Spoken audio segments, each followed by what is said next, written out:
ሰላም ጤና ይስጥልኝ ወደና የተከበራችሁ የሁሉ አካዳሚ ቤተሰቦች፣ በዛሬ ፕሮግራማችን ደግሞ ሂስትሪ ቻፕተር 4ን ዱቄት እያደረግን የምንማማር ይሆናል። እያንዳንዱ ፖይንቶች እያየን እየተማማር ስለ ሪስቶሬሽን ኦፍ ሰሎሞኒክ ዳይናስቲ በሚል ቶፒክ ስር በደንብ እንግዲህ ፈተና የሚሉት ኮንሰፕቶችን እና በሰሎሞኒክ ዳይናስቲ እና በእሱ ኮንተንቶች ስር ያሉትን እያንዳንዱን ሀሳቦች በደንብ እየተማማር እንሄዳለን ማለት ነው።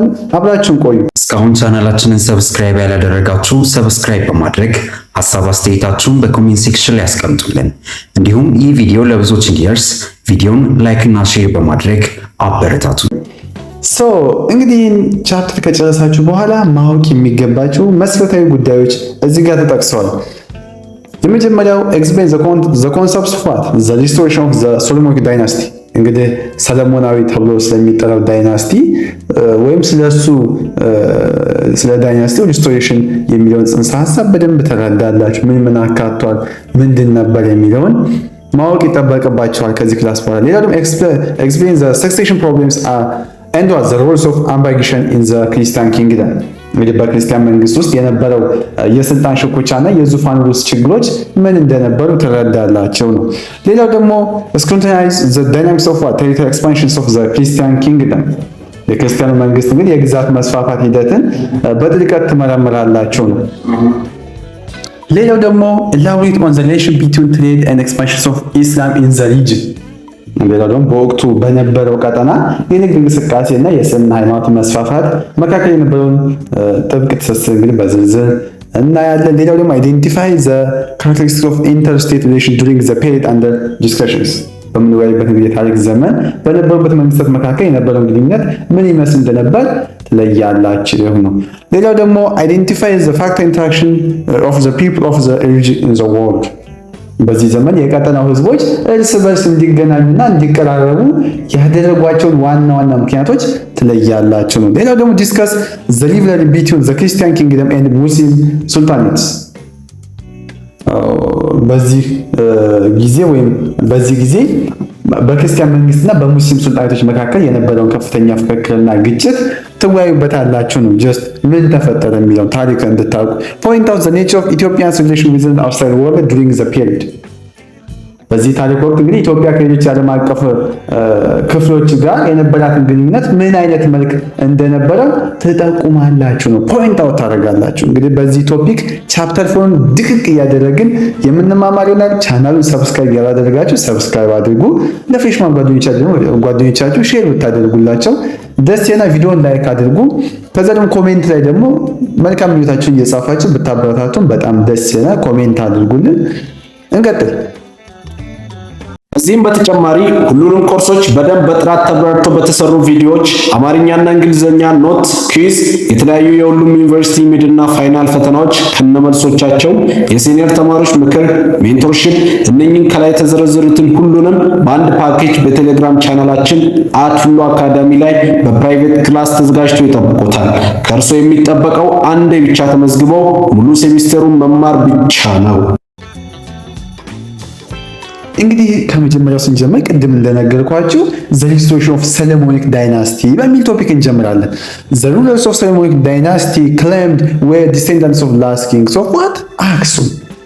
ይሄ እንግዲህ የሰለሞናዊ ዳይናስቲ ገዢዎች የዘር ሐረጋቸው ከአክሱም የመጨረሻ ንጉስ ነው የሚል ጠንካራ የይገባኛል ጥያቄ ያቀርቡ ነበር ነው። የጥያቄ እንግዲህ በማንሳት ከዛው የስርወ መንግስት ስልጣን ለመውሰድ ህጋዊ መሰረት እንዳላቸው ለማሳየት ሞክረዋል። በዚህ በሰሎሞኒክ ዳይናስቲ ጊዜ they argued they were legitimate to take over the state power from the illegitimate rulers of the Zauge dynasty። የሚገርማችሁ ነገር የሰለሞናዊ ገዢዎች ወይም የዘውጌ ገዢዎች ህገወጥ ናቸው በማለት ስልጣኑን መረከብ የሚገባው ለእርሱ እንደሆነ ይከራከሩ ነበር ነው። ይህ ክርክር ፖለቲካ ስልጣን ለመያዝና እንደ ዋና አይዲዮሎጂ መሳሪያ ሆኖ አገልግሎ ነበር ነው። በዛን ጊዜ Solomonic is also in the quotation marks because they claim descended from kings of the Israel is legendary። ይህ የይገባኛል ጥያቄ እንግዲህ በበቂ የታሪክ ማስረጃ ስለሌለው ተመለሰ ወይም ሪስቶሬሽን የሚለው ቃል ትክክለኛነቱ አጠያያቂ መሆኑን ለማሳየት በጥቅስ ምልክት ውስጥ ይቀመጣል። በትምህርተ ጥቅስ ምልክት ውስጥ እናስቀምጠዋለን። ስናስቀምጥ እንደዚህ ነው የምናስቀምጠው። በትምህርተ ጥቅስ ምልክት ውስጥ ምን ለመግለጽ ነው? ትክክለኛነቱ አጠራጣሪ ስለሆነ ያንን ለማሳየት በትምህርተ ጥቅስ ውስጥ ይቀመጣል። የታሪክ ምሁራን እንግዲህ ይህን እንደ አዲስ ስርወ መንግስት መመስረት እንጂ እንደ ቀድሞ መመለስ አይቆጥሩትም ነው። ይሄንን this claim was elaborated in the ክብረ ነገሥት Glory of Kings and a text associated with Ethiopia within the Judeo-Christian traditions። ሰለሞናዊ የሚለው ስያሜም በጥቅስ ምልክት ውስጥ የተቀመጠው እንግዲህ ከእስራኤል ንጉሥ ሰለሞን የዘር ሐረግ አለን የሚለው ጥያቄ በተጨባጭ ማስረጃ ሳይሆን በአፈ ታሪክ ላይ የተመሰረተ በመሆኑ ነው። ለዛ ነው this claim ይህ ክሌም ወይም ይሄ ይገባኛል ጥያቄ ክብረ ነገሥት በተሰኘው መጽሐፍ ውስጥ እንግዲህ በሰፊው ተብራርቷል። ይህ መጽሐፍ እንግዲህ የኢትዮጵያን ታሪክ ከይሁዳ እስከ ክርስቲያናዊ ትውፊት ጋር አስተሳስሮታል ወይም አስተሳስሯል። ክብረ ነገሥት እንግዲህ ለስርወ መንግስቱ መለኮታዊ ሕግጋት ወይም ዲቪን ሌጂቲሜሲን በማላበስ እንግዲህ ረገድ ቁልፍ ሚና ተጫውተዋል። ክብረ ነገሥት claims that Ethiopia ruling class descend from the line of Melik first, who was the son of King Saba and King of Solomon of Israel. King Solomon of Israel። ክብረ ነገሥት እንደሚለው የኢትዮጵያ ገዢ መደብ እንግዲህ የዘር ሐረጉ ከንግሥተ ሳባና ከንጉሥ ሰለሞን ልጅ ከሆነው ሚኒሊክ ወይም ከቀዳማዊ ሚኒሊክ ነው ይላል። ይህ ታሪክ እንግዲህ የኢትዮጵያ ነገሥታት ከፈጣሪ የተመረጡ ናቸው የሚል እምነት እንዲፈጸም አድርጓል። as a result ኢትዮጵያ ሞናርኪ from ይኩኖ አምላክ to Emperor ኃይለ ሥላሴ claimed descendant from ሚኒሊክ the first። በዚህ ምክንያት ከይኩኖ አምላክ ጀምሮ እስከ ቀዳማዊ ኃይለ ሥላሴ ድረስ የነበሩ የኢትዮጵያ ነገሥታት እንግዲህ የዘር ሐረጋቸው ከሚኒሊክ ቀዳማዊ እንደሆነ በመግለጽ ይነግሱ ነበር ነው። ይህ እንግዲህ የይገባኛል ጥያቄ ለዘመናት የዘለቀው የኢትዮጵያ ንጉሣዊ ስርወ መንግስት ሆኖ አገልግሏል ነው። እነኚህን ኮንሰፕቶች በደንብ ያዙ ፈተናም ላይ። ይህ ቪዲዮ ከተመቻችሁ ቪዲዮን ላይክ እና ሼር እንዲሁም ቻናሉን ሰብስክራይብ ያደረጋችሁ በተጨማሪ ቪዲዮ ስንለቅ እንዲደርሳችሁ የኖቲፊኬሽን ምልክቱን ኦን በማድረግ የቻናላችን ቤተሰብ ይሁኑ ነው። ሌላው ደግሞ ፓወር ስትራግል ኮንሶሊዴሽን ቴሪቶሪ ኤክስፓንሽን ኤንድ ሪሊጂየስ ፕሮሰስ። ስለ ፓወር ስትራግል ኮንሶሊዴሽን ቴሪቶሪ ኤክስፓንሽን ኤንድ ሪሊጂየስ ፕሮሰስ የሚለውን ቶፒክ ደግሞ በደንብ የምናይ ይሆናል። በመጀመሪያ የምናየው ግን ሰክሴሽን ፕሮብሌም ኤንድ ዘ ኢስታብሊሽመንት ኦፍ ዘ ሮያል ፕሪዝን ኦፍ አምባ ጊሸን።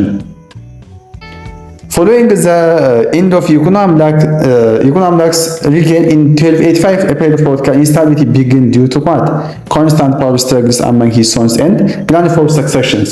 እንግዲህ በ1285 የይኩኖ አምላክ የአገዛዝ ዘመን ካበቃ በኋላ በልጆቹና በልጆቹ መካከል በተፈጠረ የማያቋርጥ የዙፋን ሽኩቻ ምክንያት የፖለቲካ አለመረጋጋት ሰፍኖ ነበር። ይህ እንግዲህ የፓወር ስትራግል የመንግስቱን ጥንካሬ በእጅጉ ፈትኖት ነበር።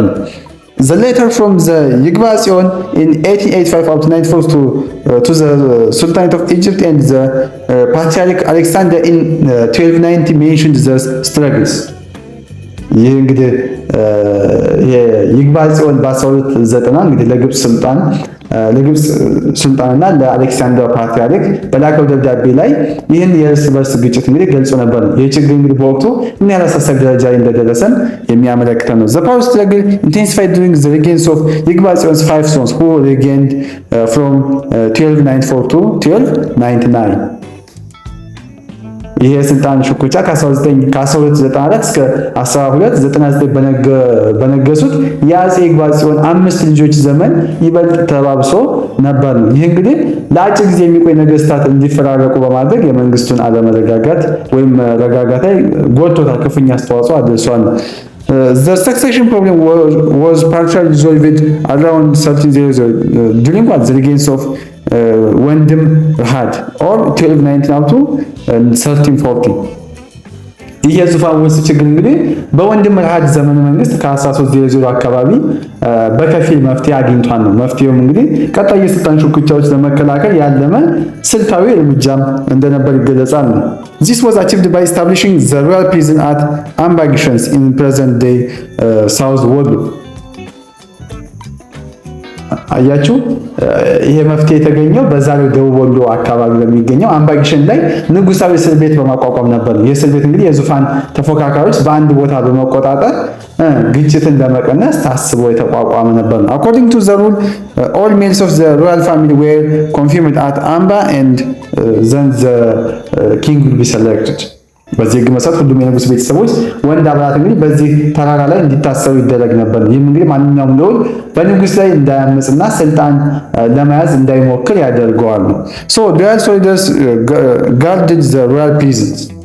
ይህ ንጉሳዊ እስር ቤት እንግዲህ ታማኝ በሆኑ ወታደሮች በጥብቅ ይጠበቅ ነበር። ወታደሮቹ ዋና ተግባር ማንም እንዳያመልጥና ከውጭ ዓለም ጋር ግንኙነት እንዳይፈጠር መቆጣጠር ነበር ነው። When the monarchy died, the court dignitaries would be sent army to the escort the designated successor to the throne. ሶሪ እዚህ ጋር ደግሞ ምንድነው ንጉሱ ሲሞት እንግዲህ የቤተ መንግስቱ መኳንንት ጦር በመላክ እንግዲህ ቀጣይ ንጉስ እንዲሆን የተመረጠውን ልዑል ወደ ዙፋን እንዲመጣ ያደርጉ ነበር። የሥርዓት እንግዲህ የዙፋን ሽግግሩን ሰላማዊና የተረጋጋ ለማድረግ ታስቦ የተሰራ ነበር። The practice continued until Amba-Gishan was destroyed by Imam Ahmad al-Ghazi force in 1540. እንግዲህ የአስተዳደር አምባጊሸን በ1940 በኢማም አህመድ ኢብራሂም አልጋዚ ግራኝ ወይም በአህመድ ግራኝ ተብሎ የሚጠራው በሱ ሰራዊት እስኪፈርስ ድረስ ለረጅም ጊዜ ቀጥሎ ነበር ነው። እንግዲህ አምባው መፍረስም ይህንን የውርስ ስርዓት በማቆም በታሪክ ውስጥ ሌላ አዲስ ምዕራፍ ከፍቷል ነው። እነኚህን ሀሳቦች እንግዲህ በደንብ ያዙልኝ። ሌላው የምናየው consolidation and territorial expansions of the Christian kingdoms ነው። From the 1270 until the establishment of Gondar in 1636, the medieval monarchies had no permanent capital. ከ1270 ጀምሮ ጎንደር እንግዲህ በ1636 ቋሚ መዲና ሆና እስክትቆረቆር ድረስ የመካከለኛው ዘመን ከነገስታት ቋሚ የሆነ ዋና ከተማ አልነበረችም። ይልቁንም ንጉስ እንግዲህ ከአንዱ ቦታ ወደ ሌላው ቦታ የተዘዋወረ ሞባይል ካፒታል ያስተዳድር ነበር። The seat of the restored dynasty was initially medieval Amhara, today South Wollo around Lake Haik. ይሄ የተመለሰው ወይም ይሄ ስራው መንግስት የመጀመሪያ ማዕከል በዛው ደቡብ ወሎ ሐይቅ እስጢፋኖስ አካባቢ በሚገኘው በመካከለኛው ዘመን አማራ ነበር። ይህ ቦታ እንግዲህ ስልጣናቸውን ለማደራጀት እንደመነሻ ቤዝ ሆኖም አገልግሏል ይለናል ማለት ነው። It gradually shifted southward to districts like Menz, Tagulat and Bulga, eventually to the mountains of regions of Yerar, Intoto, መናገሻ ዋጫጫ ፉሊ and ዝቋር። ከዚህ በኋላ የመንግስቱ ማዕከል እንግዲህ ቀስ በቀስ ወደ ደቡብ አቅጣጫ በመጓዝ እንደ መንዝ ተጉለት እና ቡልጋ ወዳሉ አካባቢዎች ተዛውሯል። በመጨረሻም እንደ የረር የእንጦጦና መናገሻ ወጫጫ ፍሪ እና ዝቋር ወዳሉ ተራራማ ቦታዎችን ተሸጋግሯል ይለናል ማለት ነው። After coming to power, ይኩኖ አምላክ focused on the consolidating his authority and quickly subduing Ifat and the adjacent Muslim centers. ይኩኖ አምላክ ወደ ስልጣን ከመጣ በኋላ እንግዲህ ትኩረቱ ያደረገው ስልጣን በማጠናከር ላይ ነበር። ይህም እንግዲህ ለማድረግ በአቅራቢያ የነበረውን የሙስሊም ማዕከል የሆነውን የኢፋትን ሱልጣኔት በፍጥነት በመቆጣጠር ጀምሮ ነበር። አምደ ጽዮን 1340 up to 44 was the first Solomonic king to implement policy of wide rapid territorial expansions. አምደ ጽዮን እንግዲህ ሰፊና ፈጣን ግዛት መስፋፋት ፖሊሲን ተግባራዊ ያደረገ እንግዲህ የመጀመሪያው ሰለሞናዊ ንጉስ ነው።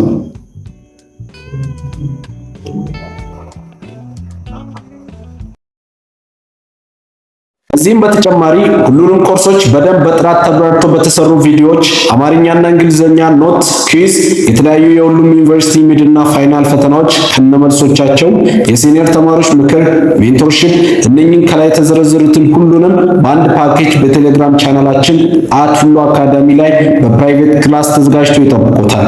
ከእርሶ የሚጠበቀው አንዴ ብቻ ተመዝግበው ሙሉ ሴሚስተሩን መማር ብቻ ነው። His main motives were economic and political to control the trade routes and seize territories. የግዛቱ መስፋፋት ዋና ዓላማዎች ኢኮኖሚያዊና ፖለቲካዊ ነበሩ። ይህም እንግዲህ የንግድ መስመሮችን መቆጣጠርና አዲስ ግዛቶችን መያዝን ያካተተ ነበር ነው። During his reign, the Christian kingdom controlled extensive territories and saw an expansion of trade routes. በሱ ዘመን መንግስት እንግዲህ የክርስቲያኑ መንግስት ሰፊ ግዛቶችን በመቆጣጠር የንግድ እንቅስቃሴው እንዲስፋፋም አድርጎ ነበር ነው። To consolidate his power, Amda ጽዮን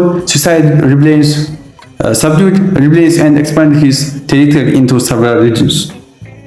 እንግዲህ አምደ ጽዮን ስልጣኑን ለማጠናከር አመጾችን በመደምሰስ እንግዲህ ግዛቱን ወደ ተለያዩ አቅጣጫዎች አስፋፍቷል። ይህ እንግዲህ ኮንሶሊዴሽን ኤክስፓንሽን የመንግስቱ ዘላቂነት ለማረጋገጥም ወሳኝ ሚና ተጫውቶ ነበር ነው። ከነዚህኛው ውስጥ እንግዲህ የመጀመሪያው የምናየው አገው ወይም ይሄ አዊ ኦፍ ጎጃም አራውንድ 1323 up to 14 የምንለው በ1323 እስከ 14 አካባቢ በጎጃም የነበረው የአገው ወይም የአዊ ህዝብ በመቆጣጠር ግዛቱን አስፋፍቶ ነበር። ሁለተኛው ደግሞ ቢዛሞ ኤንድ ዳሞት ኢን 1316 up to 17 በ1316 አካባቢ በቢዛሞ እና ዳሞትን በመቆጣጠር እንግዲህ የመንግስቱን ተጽዕኖ ወደ ደቡብ ያስፋፋበት ሂደት ነበር ነው። በዛን ጊዜ ቤተ እስራኤል ሎኬትድ ቢትዊን ደምቢያ ኤንድ ተከዜ ሪቨር አራውንድ what 1332 እንግዲህ በ1332 አካባቢ በደምቢያ እና በተከዜ ወንዝ መካከል የነበረው የቤተ እስራኤል ማህበረሰብ በመቆጣጠር ስልጣኑ ይበልጥ ያጠናከረበት ነው። ሌላው ደግሞ ሬድ ሲ ኮስት ነው።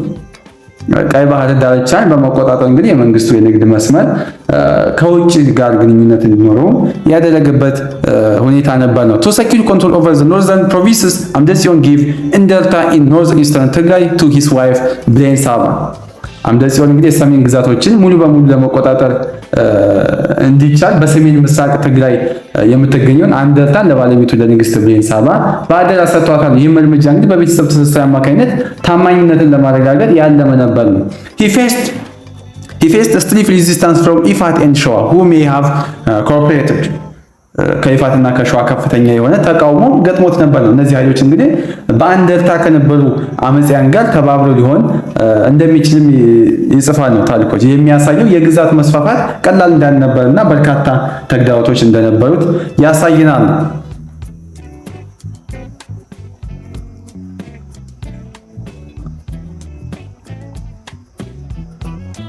So his son ባህረ ሰገድ become the governor of what ትግራይ። የሱ ልጅ እንግዲህ ባህረ ሰገድ የትግራይ ገዥ ሆኖ ተሹሞ ነበር። የሹመት እንግዲህ ንጉሳዊ ቤተሰብን በቁልፍ ቦታዎች ላይ በማስቀመጥ ማዕከላዊ ስልጣንን ለማጠናከር የሚደረግ ጥረት አካል እንደነበር በታሪክ ተገልጾ እናገኘዋለን። in 1325 አምደ ጽዮን campaigned in today's Eritrean regions and appointed a governor with the title of what መቀለ ቃል ባህር ወይም የባህረ ነጋሽ የሚለው ሌተር ወደ ባህረ ነጋሽ የተቀየረው ነው። ያ ማለት በ1325 አካባቢ አምደ ጽዮን እንግዲህ በዛሬው ኤርትራ አካባቢ ዘመቻ ማድረግ ማዕከለ ባህር የሚል ወይም ያንን ማዕረግ ሰጥቶታል። ማዕከለ ባህር የሚል ማዕረግ ያገኘ ገዢ ሾሟል። ይህ ማዕረግ እንግዲህ በኋላ ወደ ባህረ ነጋሽ ተቀይሯል። ይህ እንግዲህ የቀይ ባህርን አካባቢ የሚቆጣጠር ኃይል ገዢ መሆኑን ያመለክታል። so in southern east muslim sultanates paid tribute to christian kingdom በደቡብ ምስራቅ አቅጣጫ የነበሩ የሙስሊም ሱልጣኔቶች ለክርስቲያኑ መንግስት ግብር የሚከፍሉ ነበር። ይህም እንግዲህ የክርስቲያኑ መንግስት በወቅቱ የነበረው የፖለቲካ የበላይነት የሚያሳየው so in south Gurage speaking areas and some Omotic kings like Walaita and Gamo were brought under state's influence ሶ ይሄ ደግሞ የሚያሳየን በደቡብ በኩል ደግሞ የጉራጌ ተናጋሪ አካባቢዎች እንደ ወላይታና ጋሞ ያሉ አንዳንድ የኦሞቲክ መንግስታት በመንግስቱ ተጽዕኖ ስር እንዲገቡም ተደርጓል። ይህ እንግዲህ ግዛቱ መስፋፋት የህዝቡ ብዝሃነት እንዲጨምርም አድርጎታል ነው። by the early 1330s አምደ ጽዮን was fully control all trade routes and the source of trade in the region በ1330ዎቹ በመጀመሪያ ላይ አምደ ጽዮን እንግዲህ በቀጠናው ያሉ ሁሉንም የንግድ መስመሮች የንግድ ምንጮችን እንግዲህ ሙሉ በሙሉ ተቆጣጥሮም ነበር ነው። ሶ ባይዘ እንደዚህ ፈተና ላይ ምናምን ትክክል የሆነ የትኛውን ይሉና እነኚህ ነገሮች አመጧቸዋል። ለዛ ነው እያንዳንዱን ፖይንቶች በደንብ እዚህ ጋር የምነግራችሁ ማለት ነው። ሶ ምን አደረገ፣ እንደዚህ ያደረገ የሱ ልጅ እንደዚህ እኮ ነው እንትና ለእንትና ሰጣ የሚሉትን ነገሮችን በደንብ መያዝ ይጠበቅባቸዋል።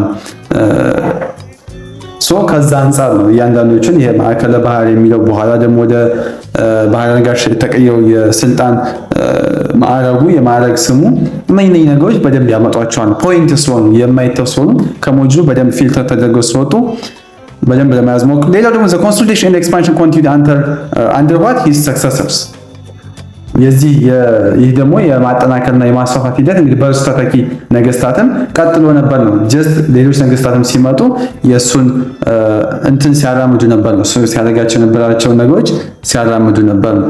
ሌላ የምናየው ፖይንት ደግሞ ኢቫንጀላይዜሽን ሪሊጂየስ ሙቭመንት ኤንድ ሪሊጂየስ ሪፎርምስ ኦፍ ዘርዓ ያዕቆብ ነው።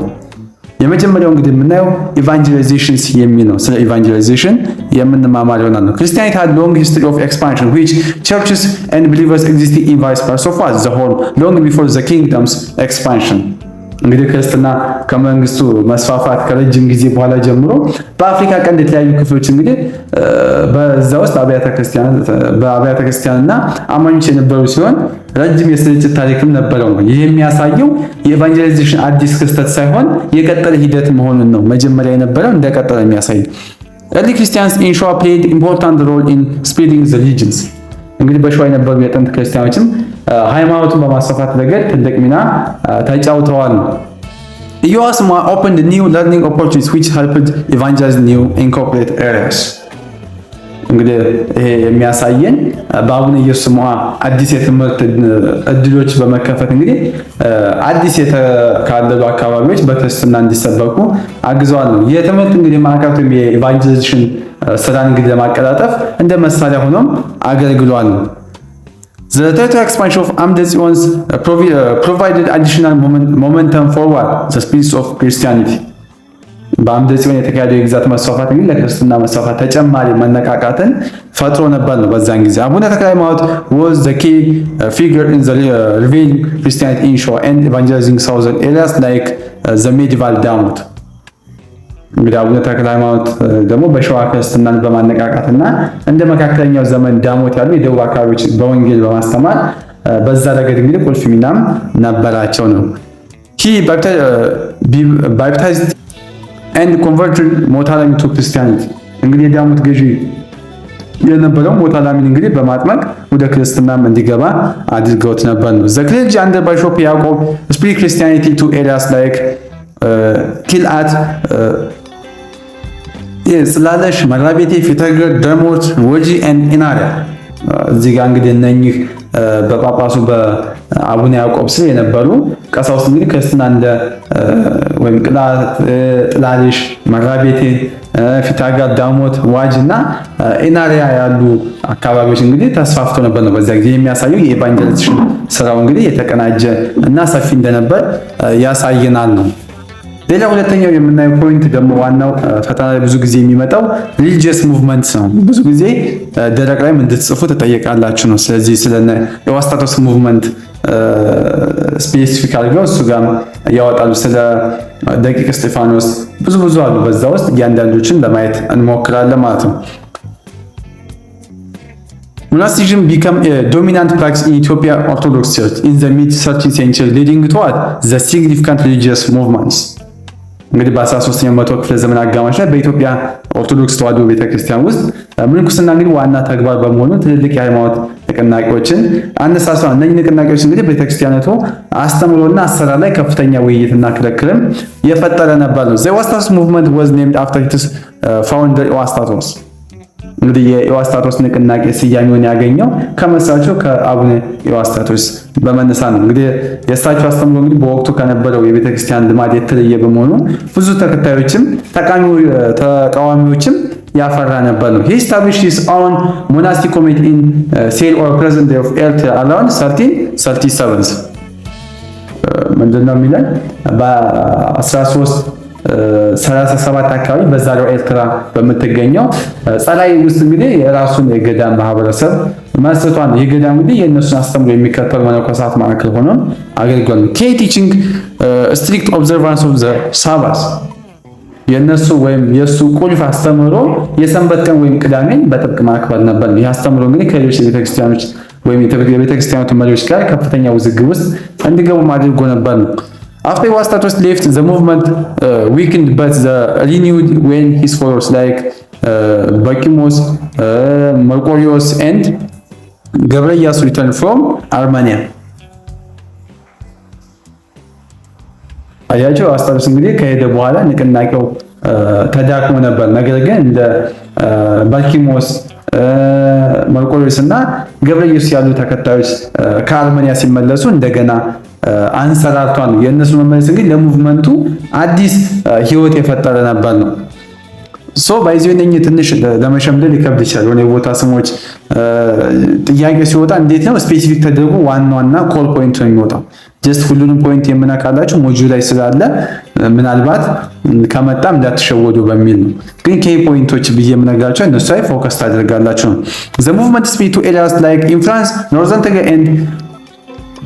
ትግራይ ኤንድ ሃምሰን ንቅናቄው እንግዲህ እንደ ኢንፍራንስ ሰሜን ትግራይ እና የሃሜሰን ወዳሉ አካባቢዎች ታስፋፉ ነበር ነው። ይህም እንግዲህ አስተምሮ ተቀባይነት እያደገ እንደመጣም የሚያመለክተ ነገር ነው። ዘ ኪንግ and the Abun opposed the movement in supporting anti-Wastatos group led by አቃቤ ሰዓት ሰርቀ ብርሃን of ሐይቅ ሞናስተሪ አቃቢ ሰዓት ሰርቀ ብርሃን ኦፋት ሐይቅ ሞናስተሪ እንግዲህ ንጉስና አቡኑ ንቅናቄውን በመቃወም በሐይቅ ገዳም አካባቢ ወይም በዚህ በአቃቢ ሰዓት ወይም አቃቢ ሰዓት ሰረቀ ብርሃን የሚመራውን የጸረ ኢዋስታቶስ ቡድን ደግፈዋል። ይህ እንግዲህ የቤተ ክህነትና የቤተ መንግስት ጥምረት በንቅናቄው ላይ ከፍተኛ ጫና ፈጥሮ ነበር። ሲመሩት የነበሩት ማናቸው? አቃቢ ሰዓት ሰረቀ ብርሃን የሚባሉት አባት ናቸው።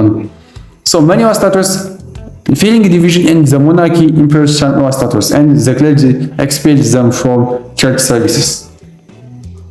እንግዲህ ንጉሱ በቤተክርስቲያን መከፋፈል በመስጋት አንዳንድ የኢዋስታቶስ ተከታዮች አስሯል ነው። እንግዲህ ቀሳውስቱም ከቤተክርስቲያን አገልግሎት አግደዋቸዋል። ይህም እንግዲህ ንቅናቄ በማዳከም የተወሰደ ጠንካራ እርምጃ ነበር ነው። many Iwastatos withdrew to Philippine areas or sustained the movement in the monasteries like ደብረ ቢዛን and ደብረ ሳን።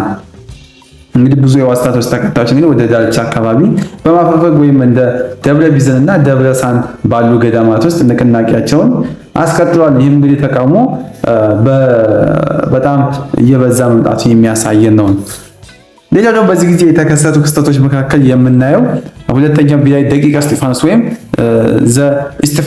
እስጢፋኖስቲስ የምንላቸው ናቸው። Stephanostists were a monastic movement named after their founder Abuna Stephanos, formed in 5th and 16th centuries.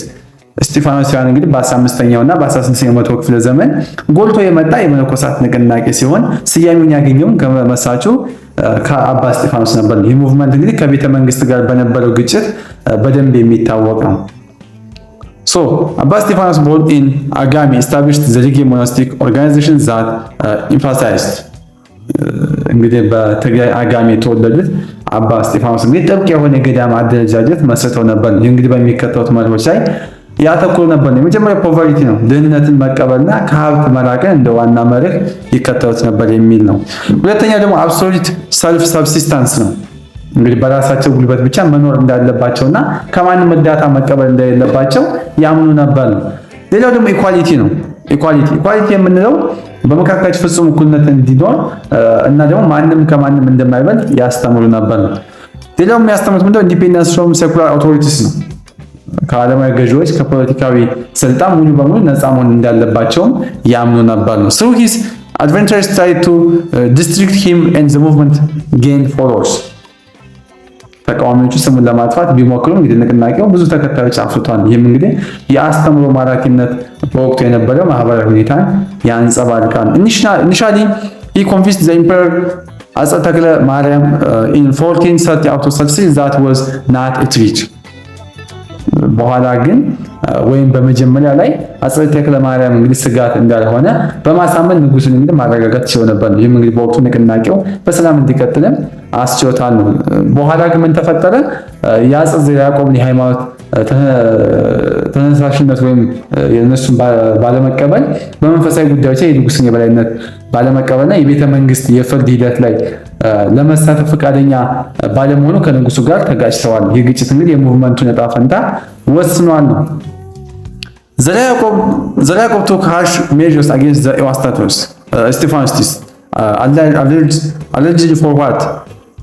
Allegedly for the opposition to the venerations of Saint Mary. የመጨረሻው እንግዲህ ዘርዓ ያዕቆብ በእስጢፋኖሳውያን ላይ ጠንካራ እርምጃ ወስዶ ነበር። ይህም እንግዲህ በይፋ የተነገረበት ወይም በይፋ የተነገረው ምክንያት ለቅድስት ማርያም ስግደት ተቃውሞ በሚል ነው። ነገር ግን ዋናው ምክንያት የንጉሱ ስልጣን መገዳደራቸው እንደሆነም ይታመን ነበር። King Naud was more favorable included towards the Stephanoists and helped reintegrate them into Ethiopian Orthodox Church during the time of Metropolitan Abune Yitzhak. እንግዲህ ስቴፋኖሳውያንም ጥብቅ አቋማቸውን በማዘብ እንግዲህ ከቤተክርስቲያን የነበራቸው ውዝግብ ወይም ውግዘት ተነስቷል። እንግዲህ በንጉስና በንቅናቄው መካከል የነበረው ረጅም ግጭት እንዲያበቃ አድርጎታል። The Stephanoists softened their position and excommunication was lifted. So አሁን ያልኳችሁ ፖይንት የተለየ ነገር የለውም። ሌላ ሶስተኛው የምናየው the religious reforms of Emperor ዘርዓ ያዕቆብ ነው። ባይዘን እነኚህ ፖይንቶች ስትይዙ ጀስት አስ ለታሪክና ምን ተፈጥሮ ነበር የሚለውና ፈተና ላይ ደግሞ ስትፈተኑ በትክክል መጻፍና መልሱን መመለስ እንድትችሉ ነው። ከታሪኩ ጋር እናንተ የሆነ ምን ይጠቅመናል ይሄን ማወቃችን ልትችላላችሁ። ጀስት የሀገሪቷን ታሪክ አሁን ላይ ደረሰችበትን ምን አሳልፋ እዚያ የደረሰች የሚለውን የሀገርን ታሪክ እንድታውቁ ሂስትሪ ባለፈው ቻፕተር 3 ስንማር እንዳደረግነው ማለት ነው። ጀስት ዋናው ፈተና መስራትና ታሪኩን ማወቅ ነው እንጂ ሌላውን ነገር መተው ትችላላችሁ። Emperor ዘርዓ ያዕቆብ 1434 up to 68 took several measures to stabilize and consolidate the Orthodox Church. እንግዲህ ሌላው ደግሞ ሶስተኛው ምክንያት the religious reforms of Emperor ዘርዓ ያዕቆብ ነው። እንግዲህ አፄ ዘርዓ ያዕቆብ የኦርቶዶክስ ቤተክርስቲያን ለማረጋጋት ለማጠናከር በርካታ እርምጃዎችን ወስዷል። የእሱ ሪፎርም እንግዲህ በቤተክርስቲያናቱ ታሪክ ውስጥ ትልቅ አሻራም ጥሏል። He settled the conflict among religions to create a church-state union. እንግዲህ በቀሳውስቱ መካከል የነበረውን ግጭት በመፍታት የቤተክርስቲያንና የመንግስት አንድነት ወይም ቸርች ስቴት ዩኒየን ፈጥሯል። ይህ አንድነት እንግዲህ የመንግስቱን ስልጣን በሃይማኖታዊ መሰረት ላይ እንዲገነባ አድርጎታል። He made peace within House of Ewastatos by revealing the Sabbath in the Ethiopian Church. በኢትዮጵያ ቤተክርስቲያን እንግዲህ የሰንበትን ወይም ቅዳሜን አከባበር እንደገና በማስጀመር ከኤዋስታቶስ ተከታዮች ጋርም ሰላም ፈጥሯል። ይህን ምጃ ግን ለዘመናት የቆየውን የቅዳሜና እሑድ ክርክር በመፍጠር እንግዲህ ለቤተክርስቲያን አንድነት ትልቅ አስተዋጽኦም አድርጓል። The Ewastatian agreed to receive holy orders from Ethiopian prelates. የኤዋስታቶስ ተከታዮችም ከኢትዮጵያን ጳጳሳት ቅስናን ዲቁናን ለመቀበል ተስማምተዋል። የሚሉት ወደ ቤተክርስቲያናቱ ዋናው መዋቅር እንደገና መቀላቀላቸውን ያረጋገጠ ነው። He urged the clergy to preach Christianity in remote areas. እንግዲህ ቀሳውስቱ በሩቅና ዳርቻ አካባቢዎች ክርስትናን እንዲሰብኩም አዟል። ይህም እንግዲህ የኢቫንጀላይዜሽን ጥረት የመንግስቱን ግዛትና የቤተክርስቲያኒቱን ተጽዕኖ ለማስፋፋት ያለመ ነበር። He ordered the people observe fasting Wednesdays and Fridays and to have further conferences. further conferences. ህዝቡ እንግዲህ ረቡዕና ዓርብን እንዲጾም እንዲሁም የንስሐ አባት እንዲኖራቸውም አዟል። እነዚህ ህጎች እንግዲህ የህዝቡን የሃይማኖት ህይወት እንግዲህ ወጥነት እንዲኖረውና እንዲጠናከርም ያደረገ ነበር ነው እዚያን ጊዜ። To address the lack of sufficient religious books, the king encouraged the establishment of library in every church and revealed religious literatures.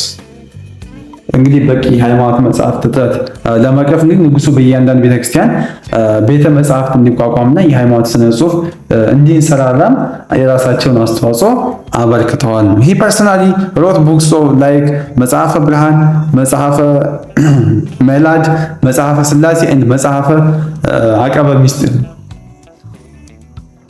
እንግዲህ እነኚህ መጽሐፍቶች በሱ በራሱ ወይም እሱም መጽሐፈ ብርሃን፣ መጽሐፈ ሜላድ፣ መጽሐፈ ስላሴና መጽሐፈ ተዓቅቦ ምስጢር ያሉ መጽሐፍትን ጽፏል። ይህም እንግዲህ ንጉሱ በሃይማኖታዊ ፍልስፍና እውቀት ምን ያህል የበሰል እንደነበር የሚያሳይ ነው። እንግዲህ በሱ ዘመን መንግስት የተአምረ ማርያም ክፍሎች እንግዲህ ከአረበኛ ወደ ግዕዝ ተተርጉሟል። ይህም እንግዲህ በወቅቱ የነበረውን የስነ ጽሑፍ እንቅስቃሴና የትርጉም ስራም የሚያመለክተን ነው እንደ ታሪክ ይህንን ያመለክተናል ማለት ነው።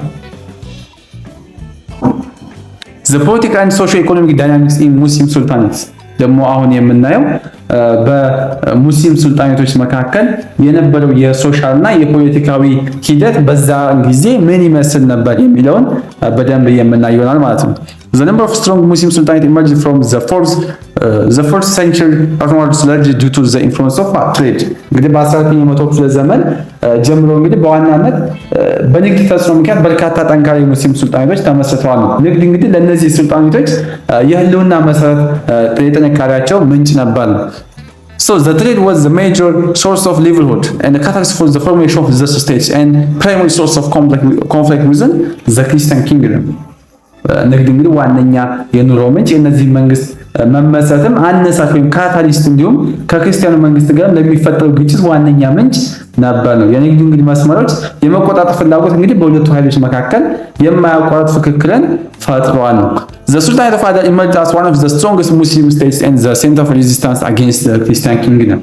እንግዲህ የአዳል ሱልጣኔት ከጠንካራ የሙስሊም መንግስታት አንዱ ሆኖ ብቅ ያለ ሲሆን የክርስቲያን መንግስት ለመቋቋም እንደ ዋና ማዕከል ሆኖ አገልግሏል ነው። የአዳል መንግስትም የቀጠናውን ኃይል ሚዛን እንግዲህ በእጅጉ ለውጦት ነበር ነው በዛን ጊዜ። አሁን ደግሞ እንግዲህ በቀጣይ እያንዳንዶቹ የሙስሊም ሱልጣኔቶች እንዴት አደረጉና ምን ይመስል ነበር የሚለውን የምናየው ይሆናል። እንግዲህ የመጀመሪያው the rise of Adals ነው። After the establishment of the Sultanate of Ifat, it is hegemony over the neighboring sultanate and resistance to expansion of the Christian kingdom. እንግዲህ የኢፋት ሱልጣኔት ከተመሰረተ በኋላ በጎረቤት ሱልጣኔቶች ላይ የበላይነቱ በማስፋፋት የክርስቲያኑ መንግስት መስፋፋት እንግዲህ ተቋቁሟል ነው። ኢፋት እንግዲህ በቀጠናው የሙስሊም ኃይሎችና ዋና ተወካይ ሆኖ ያገለግል ነበር። የዛን ጊዜ አገልግሎ ነበር። A branch of Walazma family, realizing Ifat's vulnerability, moved to the southeastern lowlands and established the new Sultanate of Adal around Harar in 1367. እንግዲህ የኢፋት ተጋላጭነት የተረዳው የዋላዝማ ቤተሰብ አንድ ቅርንጫፍ ወደ ደቡብ ምስራቅ ቆላማ ቦታዎች በማዛወር በ1367 በሐረር ዙሪያ አዲሱን የአዳል ሱልጣኔት መሰረተ ነው። የሱልጣኔት እንግዲህ ወይም ይህ ስልጣናዊ ዝውውር ከክርስቲያኑ መንግስት ጥቃት በቀላል ለመከላከል አስችሏል። The first center was at Dhaka, southeast of ሐረር። እንግዲህ የመጀመሪያው የአዳል ማዕከል ከሐረር በስተደቡብ ምስራቅ የምትገኘው የዳካር ነበረች ነው። ይቺ ከተማ እንግዲህ ወይም ይቺ ከተማ ለአዲሱ ሱልጣኔት እንግዲህ የፖለቲካና የንግድ ማዕከል ሆና በዛን ጊዜ አገልግላለች። መቼ? በ1367 አካባቢ ማለት ነው። The Walazma family consolidated power and began new military campaigns against the Christian kingdom. የዋላዝማ ቤተሰብ ስልጣኑን በማጠናከር በክርስቲያን መንግስት ላይ አዲስ ወታደራዊ ዘመቻን ጀምሮ ነበር። ይህ እንግዲህ በሁለት ኃይሎች መካከል የነበረው የግጭት ወደ አዲስ ምዕራፍም አሸጋግሮታል። The center of Adal shifted multiple times. አያችሁ በ1520 ማዕከል እንግዲህ ወደ ሐረር ከተማ ተዛውሯል ነው። እንግዲህ የአዳል ማዕከል ምንድነው? በተለያዩ ጊዜያት ብዙ ጊዜ ተቃይሯል። ይህ ዝውውር እንግዲህ በዋናነት በፖለቲካዊና በወታደራዊ ሁኔታዎች ላይ የተወሰነ ነበር። በ1520 አካባቢ እንግዲህ ማዕከሉ ወደ ሐረር ከተማ ተዛውሯል። ሐረር እንግዲህ ለንግድና ለባህል ምቹ በመሆኗ ለሱልጣኔቱ እንግዲህ ትልቅ እድገትን አግኝታ ነበር ነው በዚያን ጊዜ። After the defeat of Imam Ahmed, the pressure from Oromo forced the capital moved to Ausa in 1576 or 77 in the present day of Afar region. ኢማም አህመድ እንግዲህ ከተሸነፈ በኋላ ከኦሮሞ ህዝብ በኩል የመጣው ጫና ዋና ከተማው እንግዲህ በ1576 ወይም 77 ወደ አውሳ በዛሬው አፋር ክልል እንዲዛወርም አስገድዶታል። ይህም እንግዲህ የሱልጣኔቱን የኃይል ሚዛን መልክዓ ምድሩን አቀማመጥ በእጅጉ የለወጠ ነበር። ሌላው ፖይንት ደግሞ የምናየው ስለ ትሬድ ኤንድ ኤክስፓንሽን ኦፍ ኢስላም፣ ስለ ንግድና የእስልምና ሃይማኖት እንዴት እንደተስፋፋ የምናይ ይሆናል ማለት ነው። Islam spread into central and southwestern parts of Ethiopia regions through Muslim merchants and preachers. እንግዲህ እስልምና ወደ ኢትዮጵያ ማዕከላዊ ደቡብ በምዕራብ ክፍሎች የተስፋፋው በሙስሊም ነጋዴዎችና ሰባኪዎች አማካኝነት ነበር ነው። ንግድና ሃይማኖት እንግዲህ እጅጉና በጣም ከፍተኛ አስተዋጽኦ አድርጓል በኤክስፓንሽን ኦፍ ኢስላም። Trade was the economic base of Muslim sultanate and the channel for expansion of Islam. ንግድ እንግዲህ የሙስሊም ሱልጣኔቶች የኢኮኖሚ መሰረት ከመሆኑ በላይ ለእስልምና መስፋፋት እንግዲህ እንደ ዋነኛ መንገድ ወይም ቻናል ሆኖ አገልግሏል ነው። The most well known sultanate were Ifat in 1285 up to 1455, Adal 1415 up to 1577.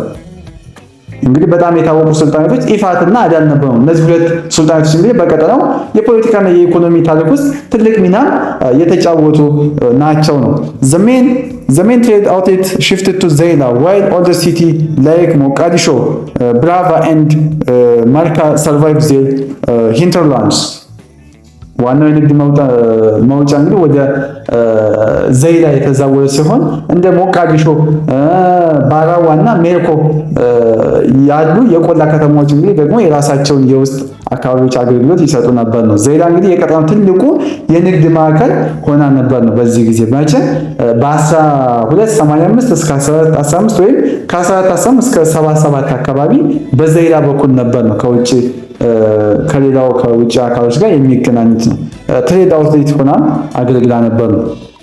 ምጽዋ ሰርቭድ አስ አውትሌት ፎር ዘ ኖርዘርን ኢስት፣ ምጽዋ ደግሞ ለሰሜን ምስራቅ አካባቢ እንደ ዋና የወደብ መውጫ ሆና አገልግላለች። ይህም እንግዲህ የተለያዩ የንግድ መስመሮች በቀጠናው እንደነበሩ የሚያሳየን ነው። The delivery of trade led to the emergency of towns and market centers along the Zayla trade routes. የንግድ መነቃቃት በዘይላ የንግድ መስመር ላይ አዲስ ከተሞችና የገበያ ማዕከላት እንዲፈጠሩ አድርጓል። Ruins of the mosques and residences around Jijiga and highlands of the Harar church attest to these market towns. በጅጅጋ ዙሪያ እንግዲህ እንዲሁም በሐረር ጨርጨር ከፍተኛ ቦታዎች ላይ የሚገኝ የመስጊድና የመኖሪያ ቤት ፍርስራሾች እንግዲህ የነዚህ የገበያ ከተሞች ህልውና የሚመሰክሩ ናቸው። እነዚህ ፍርስራሾች በወቅቱ እንግዲህ የነበረው ስልጣኔና የከተሞች እድገትን የሚያሳየን ነው።